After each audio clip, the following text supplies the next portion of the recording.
দেখছেন খোকসা টিভি। খোকসা টিভির সাথেই থাকুন। স্যার আপনি এটার পর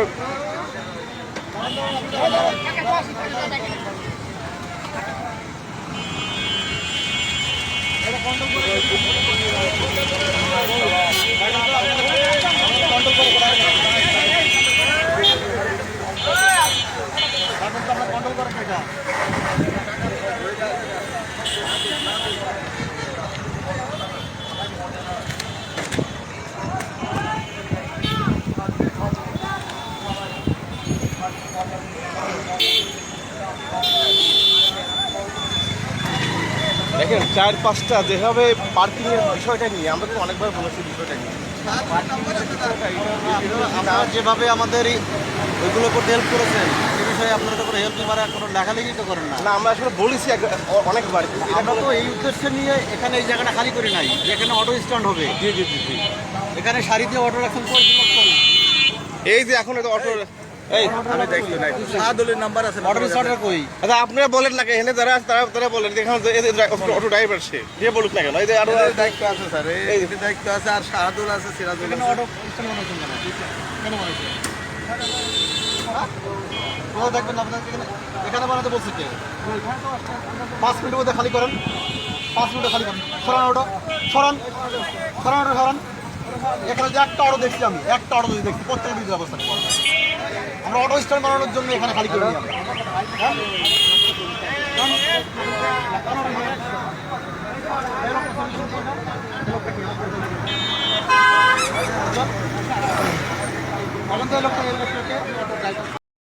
আমরা এখানে অটো স্ট্যান্ড বানানোর জন্য এখানে আয়োজন করা হয়নি।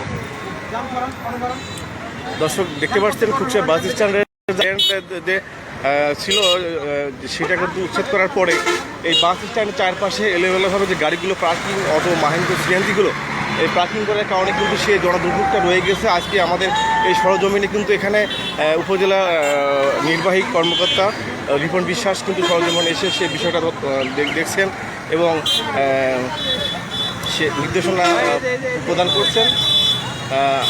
দেখতে পাচ্ছেন দর্শক যে আজকে এই বাস স্ট্যান্ডের চারপাশে যে পার্কিংয়ের যে বিষয়টা নিয়ে এলোমেলোভাবে যে পার্কিং থাকে এই গাড়িগুলো রাখার কারণে কিন্তু গণদুর্ভোগ মানুষের মধ্যে যে দুর্ঘটনা কিন্তু সেটা রয়ে গেছে। দেখতে পাচ্ছেন চারপাশে কিন্তু এই একই ধরনের এই যানজট। ঈদ উপলক্ষে কিন্তু যানজট আরও বেশি হয়, মানুষের মধ্যে ভোগান্তিটার সৃষ্টি হচ্ছে। তো স্যার আজকে এই বিষয়টি বলেন আপনি। আমার কথা ক্লিয়ার, আমরা অটো স্ট্যান্ড বানানোর জন্য এখানে আইল্যান্ডগুলো খালি করি নাই। জি অটো দিয়ে প্রত্যেকটা সময় রাস্তাগুলো রাখা হয়, এই অটো এখান থেকে সরাতে হবে। জি আসলে এটা থেকে সরাতে হবে। বাস স্ট্যান্ডবাসীর একটাই কিন্তু চাওয়া পাওয়া ছিল যে এখানে উচ্ছেদগুলো আইল্যান্ড উচ্ছেদ করার পরে কিন্তু আমরা কি উচ্ছেদ করে তাদেরকে সুবিধা করে দিয়েছি? এই যে এত কষ্ট করে আমরা আইল্যান্ডগুলো এখান থেকে খালি করে আমরা কি অটো স্ট্যান্ড বানিয়ে দিচ্ছি এখানে? এখন স্যার এদের একটা নির্ধারিত একটা সেটা পৌরসভা নির্ধারণ করবে, সেটা পৌরসভা নির্ধারণ করবে, কিন্তু রাস্তা ব্লক করে তাহলে আমার এখান থেকে আইল্যান্ড সরাই কী লাভ হলো? জি জি জি আমার এখান থেকে তাহলে আইল্যান্ড সরাইটা কী লাভ হলো বলেন? আমার গাড়ি ওখান থেকে সরতে পারে না, আমি এ পাশে দেখতে পারি না। ওখান থেকে আমি ফোন করার সময় এ পাশে আমি দেখতে পারি না আপনাদের এই অটোগুলোর জন্য। তাহলে যে একটা গাড়ি ফোর্সে আসবে সে কীভাবে দেখবে এখান থেকে একটা গাড়ি উঠছে? কীভাবে দেখবে বলুন? হ্যাঁ হ্যাঁ এটাই কিন্তু আসলে স্যার এই বিষয়টা নিয়ে কিন্তু আমরা অনেকবার আমরা বলেছি। ওখান থেকে ফোর্সে আসবে সে কীভাবে দেখবে যেখান থেকে একটা গাড়ি উঠছে? আপনারা যদি আমাদেরকে এভাবে সহযোগিতা না করেন তাহলে কিন্তু আমরা প্রশাসনিক ব্যবস্থা নেব। আজকে ফার্স্ট বয়ে গেলাম, পরের দিন কিন্তু ভদ্র নেব না। আর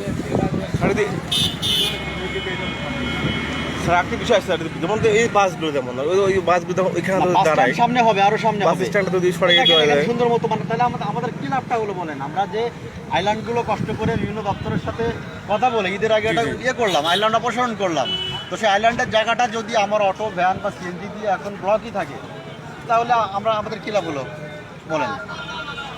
জি স্যার এখন আপাতত যারা এখানে আছে দায়িত্ব তাদেরকে বলে দেন কঠোরভাবে, না নিলে আসতে গেলে তো কেউ দায়িত্ব নেয় না বলেন। এখানে অটো যে মালিক সমিতির সেক্রেটারি সভাপতি আছে ওনাতে না তারা কি আইনের বাইরে বা তারা কি চায় না যে এখানে অ্যাক্সিডেন্ট বন্ধ হোক? সেটাই স্যার। সংশ্লিষ্ট যারা নেতৃবৃন্দ আছে অটো সমিতির সভাপতি সেক্রেটারি তারা কি চায় না যে এখানে আমাদের অ্যাক্সিডেন্টটা বন্ধ হোক? জি অবশ্যই।